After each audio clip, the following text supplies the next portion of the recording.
Biz kimsenin adını bile söylemediği bir ülkenin müslümanlarıyız yaptık. Biz kimsenin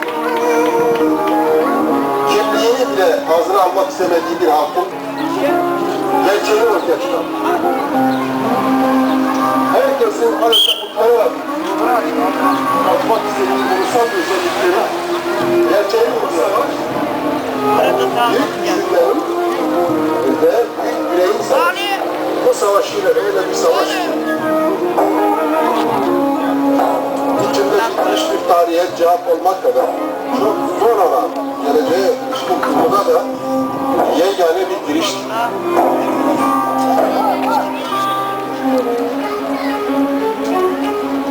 Biz savaşla neler yapabileceğimizi gösterdik. Biz diyoruz ki sadece siyasetle sonuç alalım.